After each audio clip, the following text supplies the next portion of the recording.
This video right here is one of the favorites that I've ever filmed, okay? Mostly because it was the first duck hunt I ever filmed.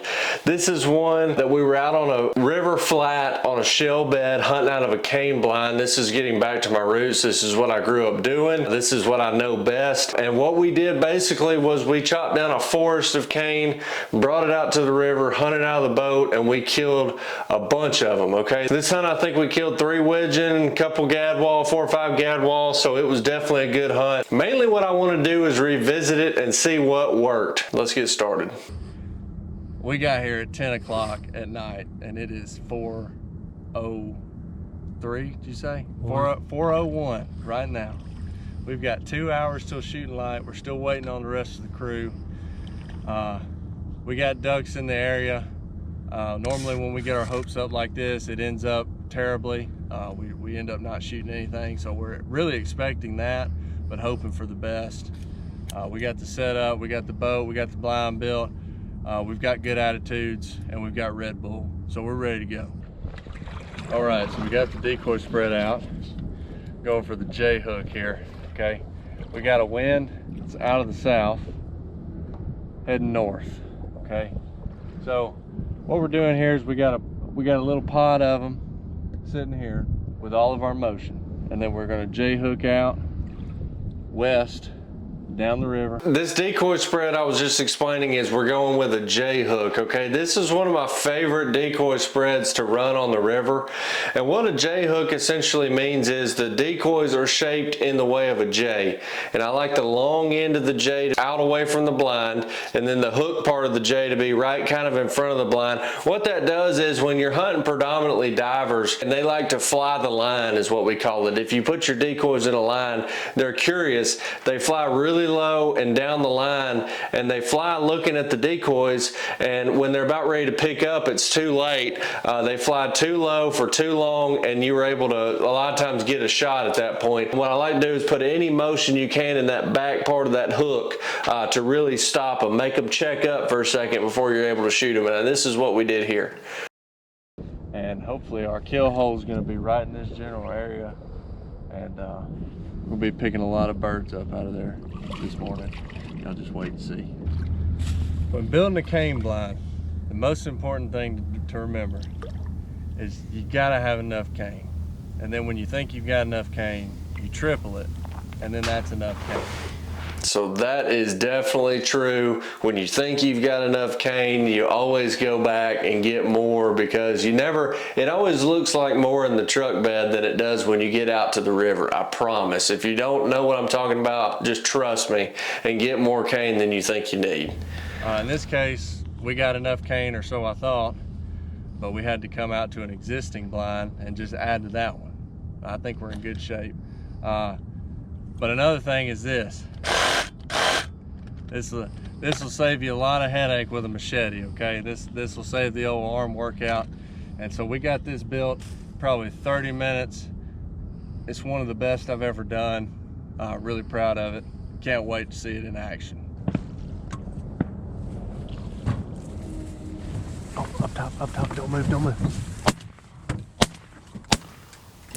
All right, so I just want to point this out. This was the first bird of the year that year. This is an opening day hunt. And I just wanted to point out for everybody at home that hunts with this guy, you know, he stands up. If you rewind it a little bit, he stands up and says, "Don't move, don't move, don't move," while he's standing up. And he says that so he can shoot the bird. You know, he doesn't want anybody to move, and then he stands up real quick and shoots the bird. I just find that really interesting. Up top, don't move, don't move. And everybody hunts with that guy, so I know you can relate to this. But good news is he knocked the bird down, and that was bird number 1 of the year. Go get it.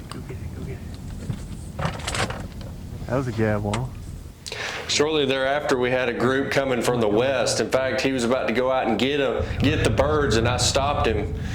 And they come straight from the west this time. Nick, your side, Nick. Let's take him right here. There he is. So that bird right there flew straight down the J, straight down the lone part of the J, and then started to hook with the hook.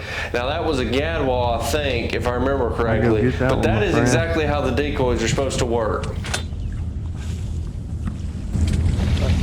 No, that's the drake there. Well, I don't know. It's hard to tell. that one's got more of a blue bill. That's what makes me believe. Where's the other one at? Damn. There's the other one. That might be the drake. I mean, I'm not a widgeon expert by any means. Oh, right out in front, right out in front, right out in front. Oh, he's coming right in. Yeah, right here. Got one above it. Oh yeah. Now those finished perfectly. That first one finished low and right in the kill zone. Another hen widgeon. That's what you wanted right there. Oh, right out in front, right out in front, coming at us hot, hot, hot. Your side neck, your side neck. Man, y'all are scaring me. Look, right out front, right out front, right out front. There's two low coming right at us. Shoot that bird right here, right up right here. Right up. Man, you jumped at the one and we lost the three. Now this whole sequence that we've seen so far lasted about 30 minutes. As you can see, it's still foggy outside. The fog hasn't even burned away with the sun being up. It's probably, I don't know exactly, but it's probably 7:15, 7:30, somewhere around there at this point of the day. We're really shooting them good very early, and I think if I remember correctly, the action kind of shut off towards the end. How many we got, fellas? It's 7? We got 7? It's not nearly as much as I anticipated.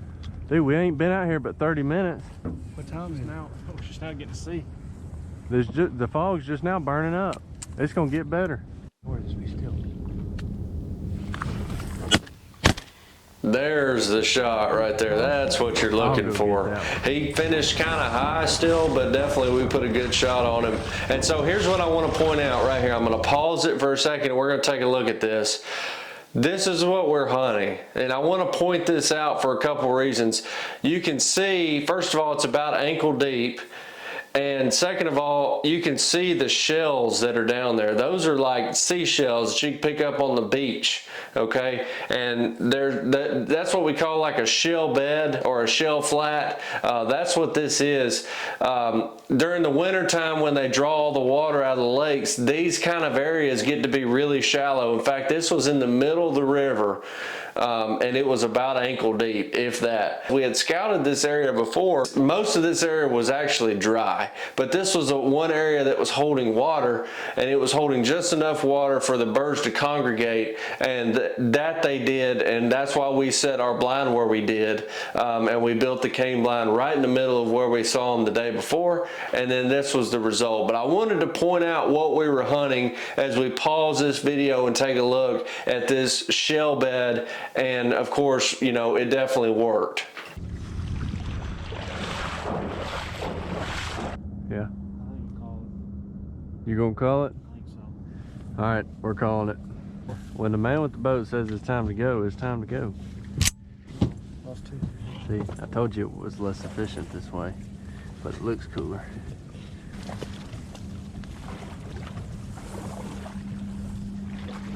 All right, so on that one, we were able to kill 7 birds, which was better than a lot of the year. If I remember that year correctly, we kind of struggled sometimes, but this was a great opener to be a part of. So guys, if you like this video, if you like me kind of recalling these hunts and bringing them back up and talking about what we did well and what we didn't do well, go ahead and like this video and go ahead and share it to somebody that needs to see it. You guys loved this video the first time, so I wanted to bring it back up and kind of talk about what I thought about it 2 years later and what I thought that we did well. Until the next video, I hope you guys have a great duck season. Make sure to subscribe to the channel, and I'll see you on the next one.